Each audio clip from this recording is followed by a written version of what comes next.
Iya, anak muda anu 10 ternyata kahebatan hatena cinta ka Gusti Allah, aya ma'rifatullah di jero hatena.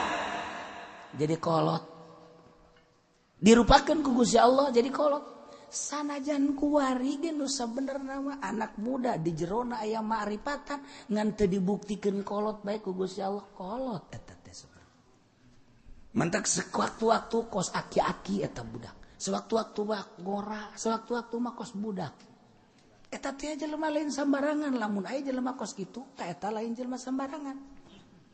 Dua barangan eta.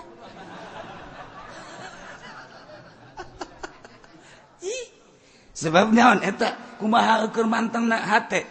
Lamun keur manteng ka Gusti Allah kolot kajen ku kumaha ge. Kajen ting budak belasan tahun kolot. Lamun keur biasa-biasa kadeureuna ngora. Lamun kabeneran nyana neuleuh awewe anak muda deui. Biasa deui bae itu. No problem. Biasa hese. Aju nyana na bogo.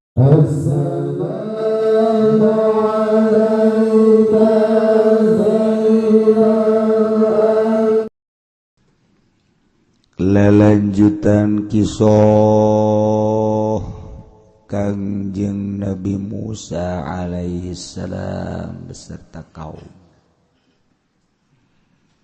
anu kuari masih kene jadi kebanggaan di Israel. Musa dengan Taurat.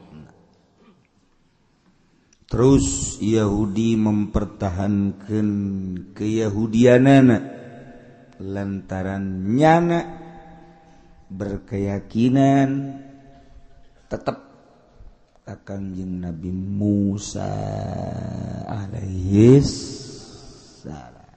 Israel, Yahudi. Terus saya jadi datang ke ayeuna. Geus ganti ku Kangjeng Nabi Isa nyana tetep bae Musa bae. Kuari geus ganti ku Kangjeng Nabi urang Kangjeng Nabi Muhammad sallallahu alaihi wasallam nyana tetep bae Kangjeng Nabi Musa. Ngan teu puguh Yahudi mah aya nu ka Kangjeng Nabi Ibrahim. Nu ka Kangjeng Nabi Musa. Aya nu ka Kangjeng Nabi Ayub. Nyana kitu bae teh. Umanyana bae. Ngan lolobana mah Musa. Taurat masih dibaca ku jada. Di negeri Israel walaupun geus tahrif. Sakumaha Injil dibaca di berbagai negara ku kaum Nasrani walaupun geus tahrif. Masyaallah. Kangjeng Nabi Musa pohara. Begitu Kangjeng Nabi Musa marah kanu jadi lanceuk ka Kangjeng Nabi Harun alaihissalam. Kemudian Kangjeng Nabi Harun ngajelaskeun alasan-alasan. Paham Kangjeng Nabi Musa. Dirangkul. Setelah dirangkul ngadoa ka Gusti Allah nu kamari doana rabbighfirli wa li akhi wa adkhilna fi rahmatik wa anta arhamur rahimin. Etalah doa Kangjeng Nabi Musa alaihi salam. Langsung reda Kangjeng Nabi Musa teh marahna. Sebab marah Kangjeng Nabi Musa malain ku nafsu. Marahna lillahi ta'ala. Moal aya Rasul Nabi marah ku nafsu moal aya. Mentek urang ge resepna kudu lillah, bendukna kudu lillah. Marahna karena Allah, resepna karena Allah, karak jadi jelema. Lamun resepna can karena Allah, marahna can karena Allah, walaupun eta make sorbana gede di mama-mama di kiai-kiai eta encan jadi jelema kasurupan setan. Setan kan Kiai resepna ka nu sugih teresep ka hartana lain karena Allah, kiai setan. Tokoh masyarakat resepna ka jelema teh kana hartana lain jelema, setan. Lamun aya kiai resep ka pamarentahna karena Allah tapi resep kana bebereanana, kiai jurig. Ustad momonon. Saya kemarin orang dengan kiai bener-bener kiai. Itu cenah itu kiai gimana termasuk aing sarua. Aing kiai momonon ieu sebenarnya mah. Saya kemarin orang dengan kiai. Jak kuari wa kiai asuh deket jeung pamarentah resep kana bebereana lain dek berjuang. Resep kana sugih lain resep kana jelema karena Allah na nek dituduhkeun eta mah resep ka hartana. Resep ka seseorang teh lain karena Allah karena bantuanana. Resep ka seseorang teh lain karena Allah karena kehebatanana. Lah nu kos kari itu jurig-jurig. Moal bisa dituturkeun jelema kos kitu. Sebab engke lamun resep kanu sugih, resep ka harta, nah ketika teu dibere ngomongkeun. Sugih ongko bebere antilo, teluh bae kitu ku aing. Tungtungakan kiai neluh nu sugih. Tuh, datang pejabat sekali dua kali, goblok teh mah pejabat. Datang ongko mere henteu ka aing. Sakali aing ka ditu, aing ditangga doa dibere ngan 300.000. Sapira 300.000, uang transfer 300.000. Aduh, kata kiai itu beres bos gitu. Ente karena Allah. Resepna ka pamarentah masalah resep teh lain karena bebereanana, lain karena jabatanana. Resep teh ku pedulina ka masyarakat. Aing dek bantuan, ilu dirinya berjuang. Sakemampuan aing, takara karena Allah berjuang aing mah. Caranya anak. Ketika nyana mere, ulah diterima ku urang. Ayo leutik mah. Siapa sok aja aya tungtungan kitu teh terus aing mah. Ulang geus. Menyatakan ulama, ieu mah neuk ngabantuan, urang berjuang, ieu urang rarapi. Ieu negara urang dititah ku Allah sebagai pengganti kolot-kolot urang baheula. Ieu urang rapihan jalan. Yuk orang rapihan jalan China, yuk orang rapihan kebersihanana, melibatkan instansi kan berarti ulah yang dibere, yuk orang babarengan lillahi ta'ala lantaran aya dalil-dalilna. Atuh mah teu kunaon? Tapi teu rusak sana jangan resep ka pamarentah ge. Ieu mun resep ka pamarentah teh hayang dibere, hayang kapake. Ketika teu dibere tersepeuh. Nah eta mah cilaka tah nu kos kitu tah. Tapi di urang mah eueuh sih kiaina nu kitu mah. Maksudna nu hayang dibere mah eueuh. Eueuh kabeh ge karena Allah. Eueuh kadeleuna kiai di urang karena Allah geus aya bisa kitu geus alhamdulillah. Cak kiai pugun teu. Atuh aing nyaho ieu. Hese nu karena Allah hese. Masyaallah. Aya Kanjeng Nabi Musa benduna reda benduna sama sekali walamma sakata Musa al-ghadab ketika reda kabenduti Kangjeng Nabi Musa alaihi salam. Iya telah mencek tukang bayan mah nukos kieu ngaranna majaz dan majaz akli mata wujida majazun akli wujidat isyaratun makniyatun. Jadi cicing mah kapan kuduna kana ngomong uskut la tatakallam.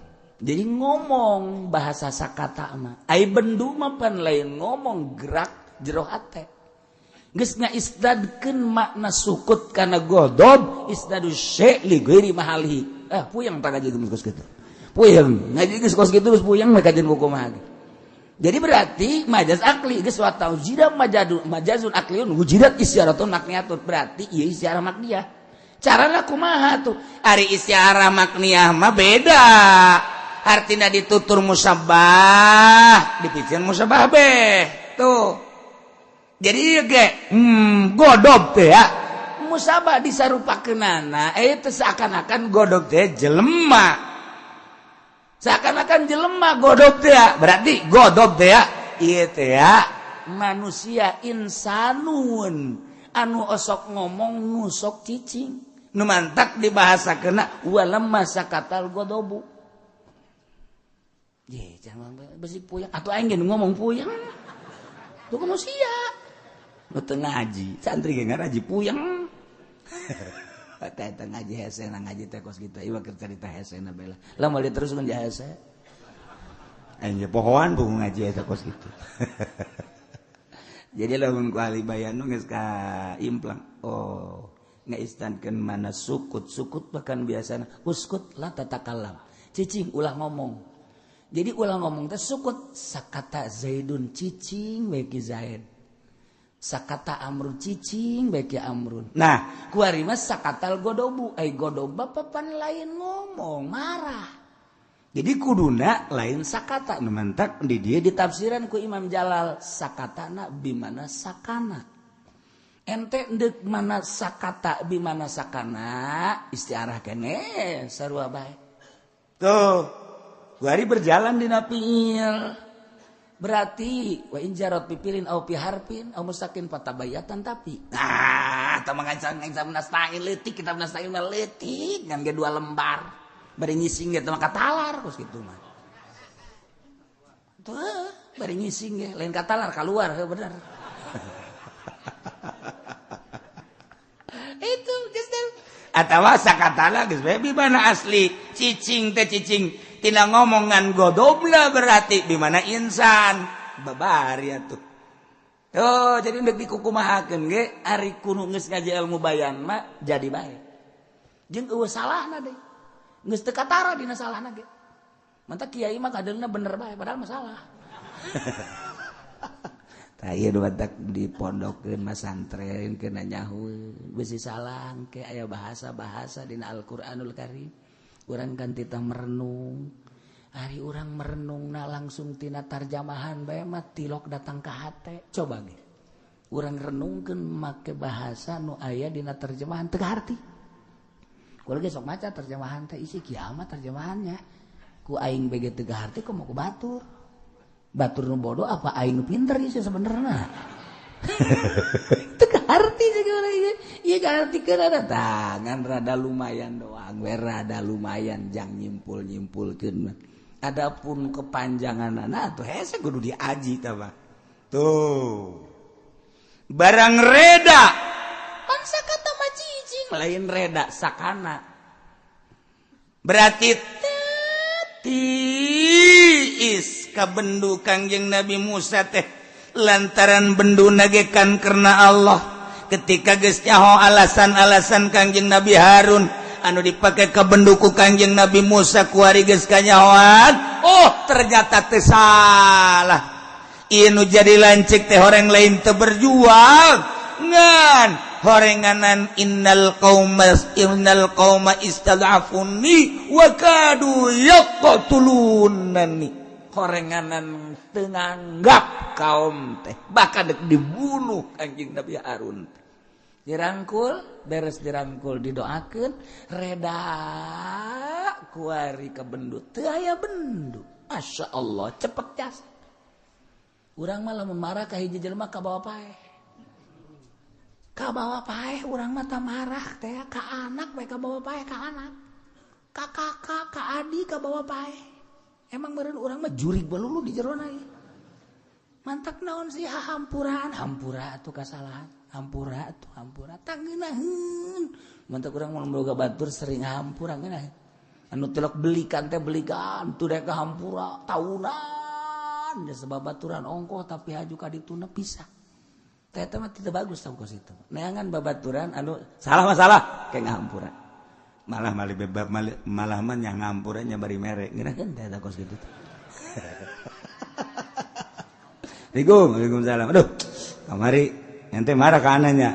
Aduh, anak hampura. Iya eta mah ngampura geus lah, urang silih hampurakeun. Eta naon teh bungkusan?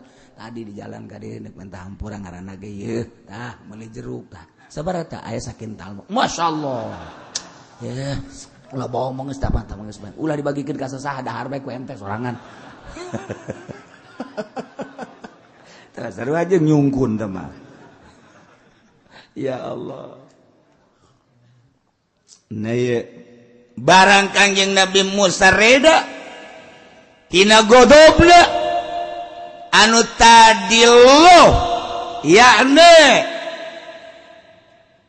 Taurat pamere ti Gusti Allah anu panjangna sababaraha kaul diantara 7 meter diangkat dialungkeun ku Kangjeng Nabi Musa jadi pecah ku Kangjeng Nabi Musa iloh anu pecah teh tadi dicokot deui geus reda ku ari pan tadi wa alqal alwaha barangkeun eta kitab Taurat ku ari kan geus eueuh marahna akhadzal alwah allati alqaha cokot deui ku Kangjeng Nabi Musa di jero kitab Taurat ternyata horenganan wa fi nuskhatiha hudan eusi kitab Taurat aya pituduh nuduhkeun minad dhalalah tidak kasasaran nomor kedua wa rahmatul lil ladzina hum li rabbihim yarhabun jeung dieus-eusina di jerona rahmat ka jelema-jelema nu sieun ka Allah sebagai pangeran. Atuh sarua jeung kitab Al-Qur'an. Di jero Al-Qur'an teh hudan nuduhkeun Taurat ke sarua. Nuduhkeun tentang perpolitikan, nuduhkeun tentang perekonomian, nuduhkeun tentang perbudayaan. Aya kabeh dina kitab Taurat. Al-Quran ge sarua hudan alif lam mim dzalikal kitabul la raiba fihi hudan lil muttaqin hudan ulah neangan kitab hararese atuh Al-Quran beja geus jelas Al-Quran mah tilu bogana ti Gusti Allah dibaca panghareup nah deui alif lam mim dzalikal kitabul la raiba fihi hudan lil muttaqin maka neangan kitab segala ka toko-toko kitab nu ala lajur kos kitu. Geus kitab eta mah. Al-Qur'an. Ulah hese-hese. Neangan perpolitikan, baca Al-Qur'an. Akur henteu jeung politik nu aya di Indonesia. Mun teu akur, engke di akhirat tanggung jawab. Tiga sakitu bae hudal lil muttaqin. Urang dek nyaritakeun perekonomian baca Al-Qur'an. Mimiti urusan jual beli, hibat-hibatan, urusan-urusan roh nu gade menggade dan berbagai-bagai muamalah geus aya dina Al-Qur'anul Karim. Hudal lil muttaqin. Ketika mana teu akur jeung Al-Qur'anul Karim, tinggal tungguan bae ke di akhirat. Ulah hese-hese.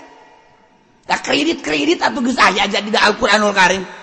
Aju kredit model ente akur henteu jeung Al-Qur'an tinggal ditanyakeun ka kiai nu bener lamun kabeneran kiaina anu teu make Al-Qur'an atuh sarua bae eta mah disakompet daunkeun dihijikeun ke di akhirat dia teh Al-Qur'an hudal lil muttaqin ulah hese-hese dek naon deui perpolitikan baca Al-Qur'an perekonomian baca Al-Qur'anul Karim perbudayaan baca Al-Qur'anul Karim hudal lil muttaqin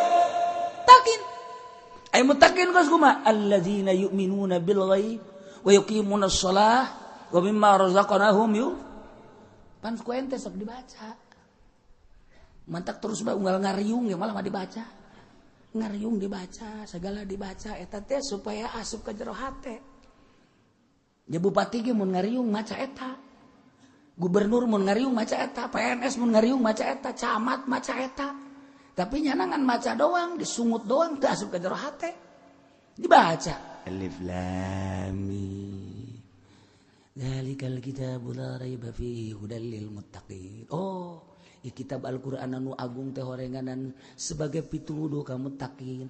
Lamun bener-bener nuturkeun Al-Qur'an berarti nya mutakin. Mutakin teh jelema nu bakal diasupkeun ka sorga.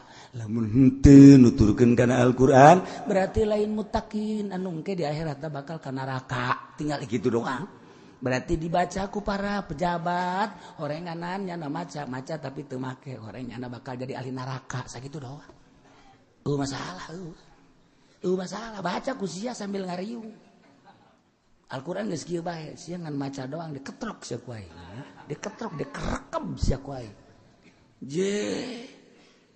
Tuh, urang mah geus sakieu mah alhamdulillah. Alhamdulillah ku make, atuh rada deureus bae gitu. Osok make, ya setengah-setengah lah. Ketika dibere jaho, haram tama. Cak Qur'an ge ulah. Urang heula awewe kudu peureum, urang beunta bae. Tah sia. Komo lamun ngongkong terus. Malah mangarep-ngarep ngararongkong kabeh. Iya.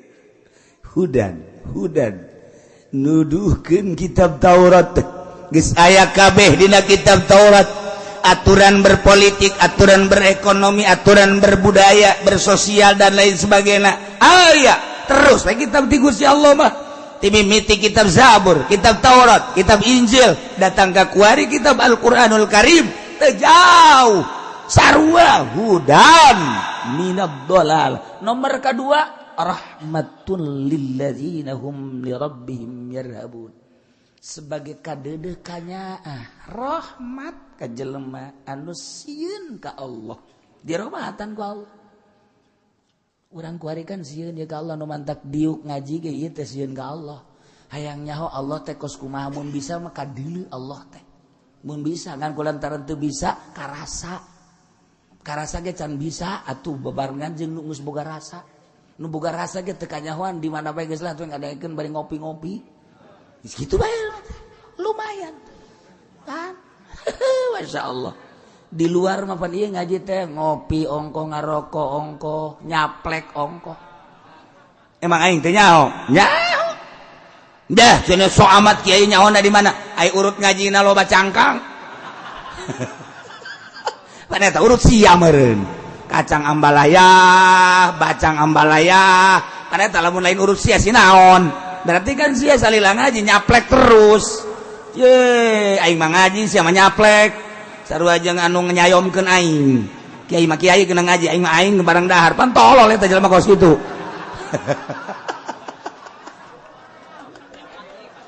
Ieu mah keur carita atuh kajeun ganjaran mah meunang bae. Nyana meunang urang meunang atuh masalah mah keur carita doang. Ngan nyana mah saperapat lah ganjaranna lah. Aing usul ka Allah. Dolsi ulah penuh atuh mah ieu aya di majelis mah nya diakurkeun jeung nyana bener teu. Tuh, siapa akur bae. Geus sia ge sabenerna hayang barang dahar teh. Ya Allah. Ieu hudan wa rahmatul lil ladzina hum li rabbihim yarhabun. Setelah Kangjeng Nabi Musa kuari merenung, Kangjeng Nabi Harun teh selalu nuturkeun Kangjeng Nabi Musa. Renungan Kangjeng Nabi Musa teh ngrenung tentang kaumna anu aneh. Kangjeng Nabi Musa teh cikeneh berangkat perang jeung Raja Firaun. Dibawa ke arah tauhid, nauhidkeun ka Gusti Allah, percaya penuh. Kaum teh datang ka nyebrang ningali mujizat, bahkan nyana melaksanakan milu di jero mujizat Kangjeng Nabi Musa alaihi salam. Tapi ternyata kakarak ditinggalkeun 40 poe bae ge aya Musa Samiri anu nyiptakeun ieu anak sapi pedet. Kunaon ngagelok ieu kaum ku babari amat teu Kangjeng Nabi Musa. Direnung ku Kangjeng Nabi Musa teu eureun-eureun masyaallah karim nuduhkeun jelema supaya salamet di dunia wal akhirah. Ternyata teu gampang. 1 hari 2 hari 3 hari 4 hari terus bae merenung sampai 40 hari Kangjeng Nabi Musa merenung. Eta teh sambil puasa Kangjeng Nabi Musa, sambil teu pernah luput tina tatahur bebersih. Teu eureun-eureun Kangjeng Nabi Musa make baju nu bersih tina najis. Tafakur ka Gusti Allah, renungan ngerenungkeun tentang kaumna anu nang hese capek dituduhkeun nauhidkeun ka Gusti Allah, ternyata dengan mudah ngagelok. Maka Gusti Allah negor ka Kangjeng Nabi Musa, Musa aing apal kana renungan anjeun sebagai hamba aing kakasih aing. Renungan anjeun teh ku aing diperhatikeun Musa, ku ari mah ku maneh disurtil bae tina kaum ratusan ribu manusia anu nyembah Nabi Luka aing teh sakabehna Musa. Coba teangan saloba 70 nu teu nyembah. Coba teangan ku Kangjeng Nabi Musa teh dulur kamari keur waktu aya Musa Samiri mawa anak sapi anu menang ngamodip tidak perhiasan kaum Kipti haju di sararembah. Coba cek Kangjeng Nabi Musa nu teu milu nyembah aya sabaraha coba. Kangjeng Nabi Musa ngasruk ternyata bener ayat 70 urang. Masya Allah. Tina 500.000 manusia 70 nu teu nyembah. 500.000 manusia 70. Sabaraha persen coba? Sabaraha persen?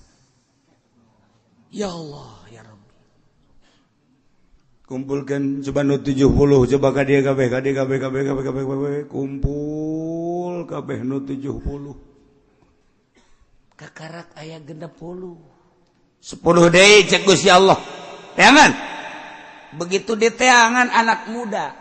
10 masih pemuda keneh, Masya Allah. Umuran bangsa 17-18 tahun anak muda. Anu teu milu nyembah ka anak sapi ane kapedet 10. Kadi cek, kadi anak muda Masya Allah ya 10. Sore ku Kangjeng Nabi Musa nu 70 dikumpulkeun pemuda. Kunaon tuh ketika ku Kangjeng Nabi Musa kaistimewaan ieu kaistimewaan ketika ku Kangjeng Nabi Musa dek dibeat dek dibawa munajat. Aneh eta nu 70 isuk-isuk jadi kolot kabeh. Kolot. Nu tadina mah kakarake kumisna bulu jarum. Janggot bulu jarum. Budak kuari mah teh nyaho bulu jarum. Ya teh nyaho ka manukan. Baheula mah urang ngapan osok asal aya manuk mamawa batuh. Kut. Aju cek nu kadua pen. Anu udah kata aing dulu. Aing mantas, aing boncit gitu kan baheula. Budak kuari mah teu nyaho. Kuari mah meuli bae manuk. Boga duit, teu boga duit maling. Tarol. Ajawan gula mah aja kajawan jasa jujurna. Aju kurang di deuleu manuk di mana coba nyayangna. Oh, di tangkal anu. Saya bisa naik. Coba naik. Engke 5 poe naik, oh geuring geus endogan, aya sabaraha endogna? Kakarak aya 2, kasaminggu deui, oh geus endogan, aya sabaraha endogna? Aya 5. Oh, kuari keur dikereman. Tuh, baheula mah. Mun aya 5an sering hiji. Lamun aya 5, kebeneran dieu teh ngan tiluan, engke 2 nu hiji saurang.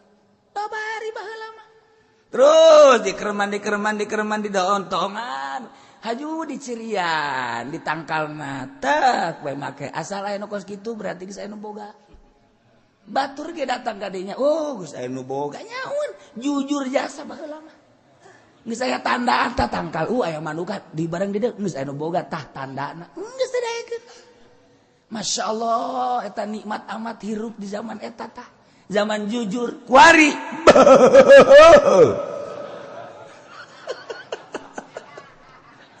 Allah. Masya Allah, garing jujur jasa terus. Didale benar. Didale kakarak borosot. Didale kakarak megar. Didale deui geus aya bulu jaruman. Masya Allah. Kayak kadieu deui geus aya bulu centong. Budak paling teh nyawa bulu centong pan. Nah, kuari didale deui geus hari Swiss.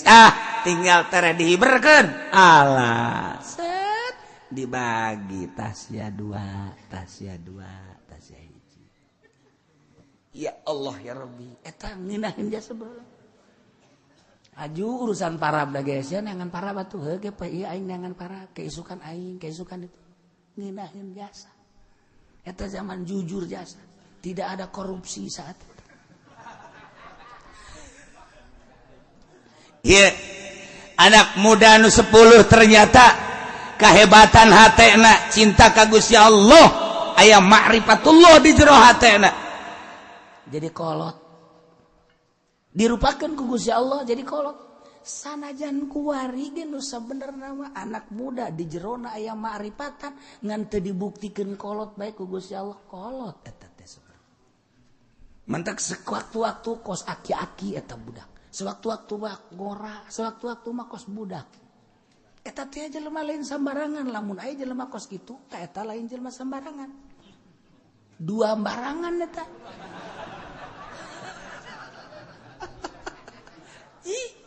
Sebab naon eta kumaha keur mantengna hate lamun keur manteng ka Gusti Allah kolot kajen ku kumaha ge kajen ting budak belasan tahun kolot bae lamun keur biasa-biasa kadeureuna ngora lamun kabeneran nyana neuleuh awewe anak muda deui biasa deui bae itu no problem biasa hese aju nyana bogo atuh urusan bogo mah bukan urusan asmara mansa wali kos itu utama urusan rahasia bogoh nage lain bogoh cara ente. Masya Allah dadamelan Allah gelis amat. Tuh, muji syukur ka Allah. Nu jorejeng nu gelis ge sebenarnya mah sarua dadamelan Allah ngan eta mah budak dibere kaleuwihan bae, mudah-mudahan bae bogoheun ka aing tuh kan. Saya pajar bener bae tuh henteu. Saya pajar bener bae deui kos kitu. Tah, ieu. Ieu guys, kumpul 70. Dah. Saparantos saya 70 Gusti cek Kangjeng Nabi Musa bade kumaha ieu geus lengkap. Cek Gusti Allah nu 70 teh Musa ajak munajat ka Gunung Tursina bawa ku maneh lantaran eta lain jelema sambarangan. Sakitu poharana di saat Musa Samiri ngajakan ngaibadan ke anak sapi tapi tetap lu 70 maka aing bae ibadana pohara jasa aju sanggeusna diajak munajat maksudna deuk naon diwarah deuk diwarah naku sebab naon cek Kangjeng Nabi Musa lantaran nyana cicing bae saat batur ari ibadah ke anak sapi lancek maneh Nabi Harun dakwah keras-kerasan nyana padahal mah aya kewenangan untuk sama-sama dakwah tapi nyana tetap bae cicing bae ngan nyalametkeun diri doang maka lu 70 ajak ka Gunung Tursina ku aing diwarah cicing bae teh bahaya Masya Allah Gusti nu mantag 70 teh kumaon gitu pan ayat 12 sibtu 12 golongan kan umat maneh aju sagolonganana ieu adalah genep lamun sagolongan genep 12 10 bae kali genep sabaraha 10 kali genep berapa aing nyaho atuh anu babari teh mah kos kitu mah. Tinggal lu 2 kali genep. Tuh, bener pinter dah. Nah, jadi 60 jeung 12 sabaraha? 72 Gusti. Sedengkeun Gusti nitah teh 70. Golongan abdi teh kapan aya 12? Sagolongan dicokot genep. Ieu kan leuwih 2. Ieu kumaha Gusti? Nu 2 nguhiji ngaranna Kalib nu hiji deui ngaranna Yusa eta mah antep ulah diajak munajat. Kunaon Gusti? Aya rahasia ke di tukang. Masyaallah. Geus dibejakeun ka Gusti Allah. Nu mantak kami mah geus pernah zarah ka Kangjeng Nabi Yusa alaihissalam di Yordan. Panjang kuburanna ge. Penerus Kangjeng Nabi Musa. Tah ieu dongengna tah. 12 golongan, satu golongan cokot genep memang aya nagengan sakitu. Ternyata begitu genep lain 70. Sedangkan dititahna ku Gusti Allah kan 70. Barang dihitung mun sagolongan genep aya 72. Usul Kanjeng Nabi Musa nu 2 kumahakeun sedangkan ieu kan 72. Gusti nitahna 70 antep nu 2. Aike diantep kumaha? Eta mah engke aya rahasia nu maneh moal ka dibere beja. Waduh. Cak Kanjeng Nabi Musa pohara. Setelah kumpul tina genep sagolongan Yusa jeung Ki Kalib mah dinasehatan ku Kanjeng Nabi Musa. Instruksi ti Gusti Allah Yusa jeung Kalib anjeun mah cicing bae di dieu teu meunang diajak munajat ka Gunung Tursina. Aduh cek Yusa jeung Kalib mah nya si mah kami teu bisa diajak munajat. Ieu instruksi ti Gusti Allah. Teu bisa tetep pangusulkeun ka Gusti Allah. Ieu mah geus ulah loba omong sia geus ti Gusti Allah na kitu usul.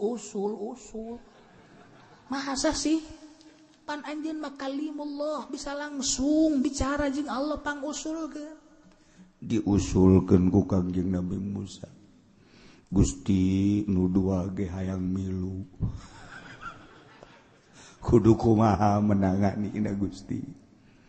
Cek Gusti Allah Musa bejakeun jai ujung-ujungna mah kapan menang rahmat jeung ridho aing.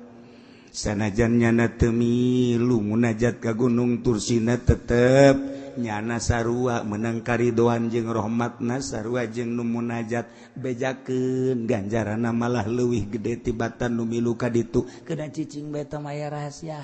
Barang dibejakeun ku Kanjeng Nabi Musa seperti eta mangga atuh ai kos kitu maja ujung-ujungna mah hayang ge rahmat jeung ridho. Ku Gusti Allah diulahkeun mah jeung aya rahasia anu encan dibejakeun mangga kami mah geus diimah bae. Nu 70 berangkat jeung Kanjeng Nabi Musa alaihissalam. Masya Allah. Diabadikeun di Al-Quran ieu ayat. Waqtara Musa qaumahu 70 rajula. Wallahu a'lamu bimaradin mili Kanjeng Nabi Musa ka kaumna. Saloba 70 rajulan 70 lalaki. Eta teh mimmalam yabudul ijla bi amrihi ta'ala ti golongan jelema anu henteu nyembah ka anak sapi dengan perintah Allah. Geus ditangtukeun ku Gusti Allah waktu-waktuna supaya tepat ketika ku Gusti Allah geus ditangtukeun waktuna. Awas Musa. Waktu eta kudu berangkat maneh limi kotina. Nu geus dijanjikeun ku Gusti Allah. Begitu datang kana waktu nunggu Kanjeng Nabi Musa selama nunggu teh lain satunggu-tungguna instruksi ti Gusti Allah. Musa bejakeun kana 70 puasa. Sanggeus puasa ulah batal wudu. Sanggeus ulah batal wudu make pakaian kudu nu bersih, ulah make pakaian nu kotor. Bejakeun. Nu 70 puasa terus-terusan. Salila 40 poe sarua bae nu 70 teh puasa bukanangan korma hiji doang. Sahur korma hiji, percis kos urang bulan Ramadan bae kitu. Tuh, siapa seri? Henteu berarti kan?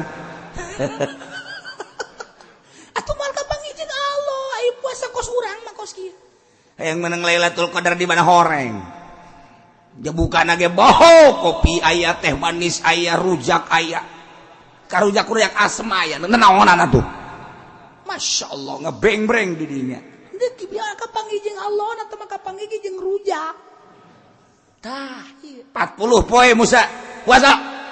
Puasa nurut nu 7 poe jam memang geus boga keyakinan ka Gusti Allah.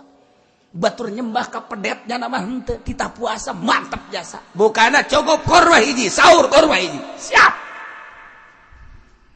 Wudu ulah batal-batal. Ketika batal cepat wudu, ketika batal cepat wudu selama 40 poe. Siap. Ulah make pakaian anu mewah-mewah, tur make pakaian anak kudu nu bersih bae.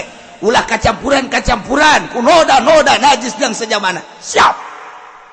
Nu 40 puasa kabeh wudu teu batal-batal wudu Kangjeng Nabi Musa saat eta. Kemudian make pakaian sangat sederhana, di samping eta bersih pakaianna. Ulah kapanggih jeung sasaha heula nu 70 tateru ka aing.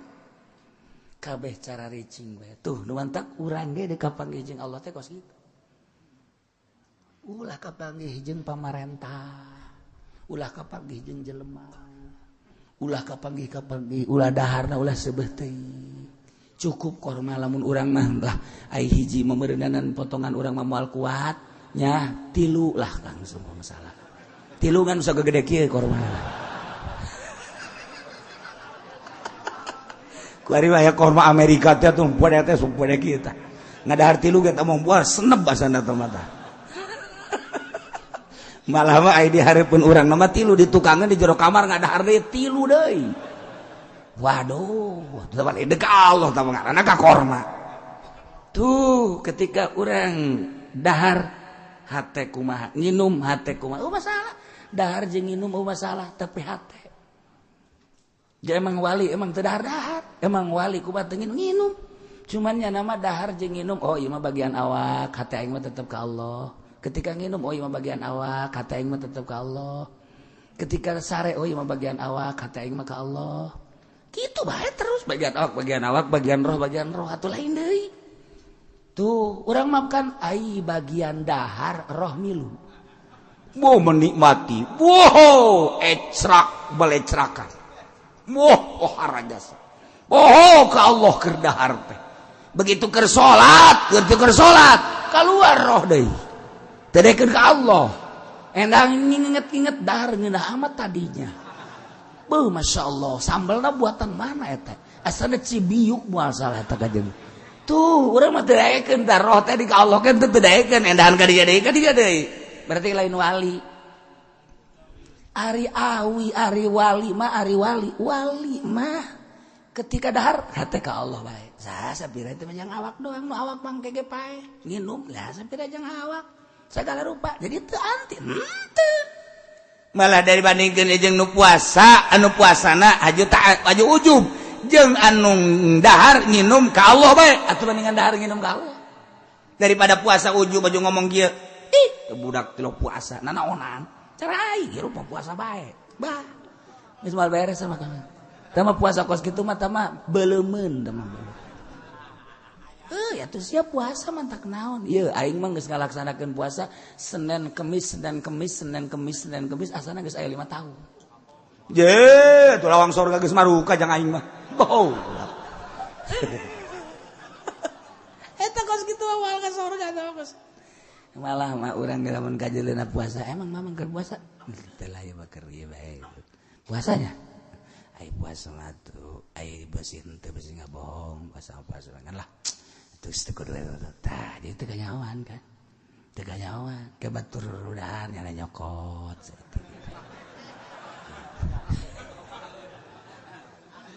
maksudnya henteu nyokot doang abeh teu kadele puasa tapi teu didahar henteu dicekel we kitu tah set mun kue teh mun roti nyekel nyana ge nyekel tapi teu didahar abeh kadeuna ulah kos tu puasa ke pribumi ka jero diwapeu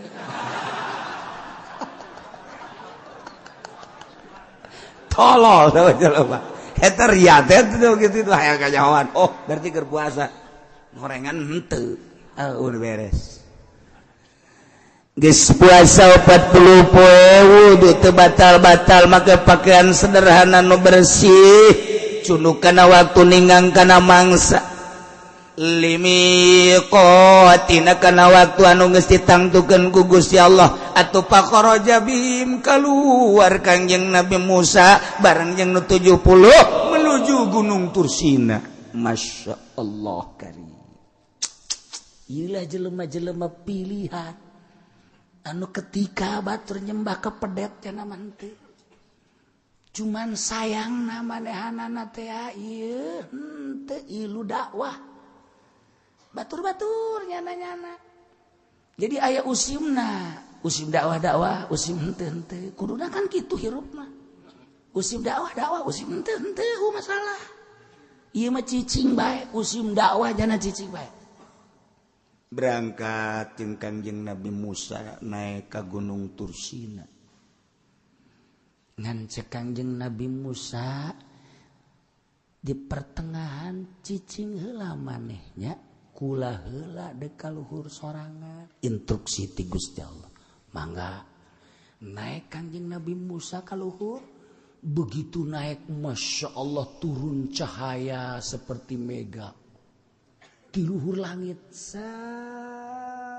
hese dicaritakeunana anu lir teu beda jeung mega turun ka handap tetapi dicaritakeunana hese nu mantak hese warnana disebut beureum lain disebut koneng lain disebut biru lain disebut hejo lain disebut herang lain disebut hese warna eta teh hese dicarita tercengang kabeh keindahan warna nu turun ti langit kakara Kangjeng Nabi Musa ngawean nyauran yap kadia ayo gerak kadeh naraek kabeh naraek asup ke jero mega eta mun cara mega cahaya nu luar biasa Masya Allah karim pohara di jero eta teh keindahan anu luar biasa kabeh sararujud ku nikmat-nikmatna 70-an brek dikersakeun ku Gusti Allah teh bisa ngadenge nyana teh mukalamahna Kangjeng Nabi Musa jeung Gusti Allah. Kangjeng Nabi Musa teh mukalamah jeung Gusti Allah aya instruksi kadenge teh kudu 70-an if'al la taf'al kerjakan anu jangan dikerjakan anu pagawe anu pigawean anu ulah dipigawean eta nu 70 ngadengekeun nikmat luar biasa hanya ngadengekeun ge lain ngadengekeun lain ngadengekeun sunan kitu ngaranna bahasa Allah ngadengekeun ge suara Kangjeng Nabi Musa nu kadengekeun mukalamah jeung Gusti Allah sakitu nikmat pohara jasa ngeunah da lain lalagaan nikmat pohara jasa geus lila langsung naik deui ka luhur eta si cahaya mega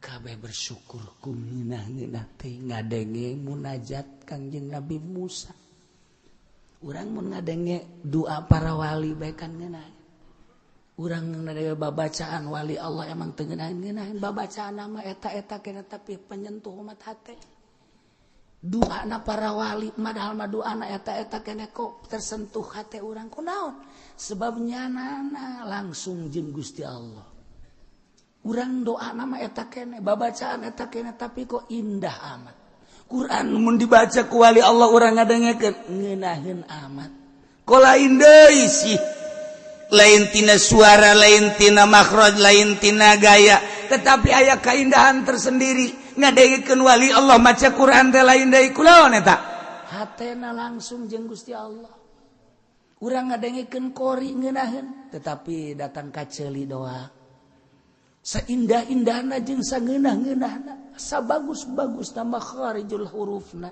datang ka ceuli doang carita nang ke di luar ngeunaheunnya ngaji bagusnya makhraj ngan seukur sakitu tapi ketika wali Allah maca Al-Qur'anul Karim rada lain deui saya nyebutkeunana kok tiis amat hate ketika ngadenge wali ngadoa kok ngeunaheun amat padahal mah eta kene ieu cacak-cacak wali Allah atuh komo Kangjeng Nabi Musa geus teu bisa dibayangkeun nu mantang sahabat babarengan jeung Kangjeng Nabi kabeh jadi wali Allah. Ashabi kan nujub bi ayyim iqtadaitum ihtadaitum. Sahabat kaula lir teu beda jeung bintang di langit anu gemerlapan. Kabeh bercahaya atuh panu dituturkeun ka Kangjeng Nabi. Anu dikupingkeunana suara Kangjeng Nabi. Bi ayyihim iqtadaitum ka mana bae anjeun nuturkeun? Sahabat ihtadaitum bakal meunang pituduh. Jehe. Nu mantap urang teh lamun ngadengekeun kiai anu kolain, kiai anu kolain, kok kana hate jadi lain deui. Sok dengekeun kiai partai. Baliklah haridang. Kunaon teh teu eureun-eureun ngajakan ka Golkar mah seneb aing mah. Eta sia datang, eta si sok dibere duit. Oh, eta sia mah tolol, sakalian tolol bae aing mah jangan. Seneb beda. Atuh komo ngupingkeun Kangjeng Nabi Musa. Ka kuping muka lamajeng Allah lain suara Allah na tapi suara Kangjeng Nabi Musa nu keur munajat ka Gusti Allah indah amat masya Allah. Kabeh cirambai cai mata lain sedih tapi nikmat. Bunga nu pohara luar biasa. Eueuh papadaan. Indah na pohara nu 70. Beuh pohara. Idinya barang geus eueuh eta cahaya teh tiba-tiba aya gempa anu pohara. Gempa gunung oyag-oyagan nyana raragagan padahal mata munajat ngadenge suara Kangjeng Nabi Musa nu indah tapi tiba-tiba ieu goncang gempa falamma akhadhathumur rajfatu qala rabbi law syi'ta ahlaktahum law syi'ta ahlaktahum min qablu wa iyyai atuhlikuna bima fa'ala sufaha'u minna barang kakenaan ku goncangan gempa bumi anu dahsyat luar biasa.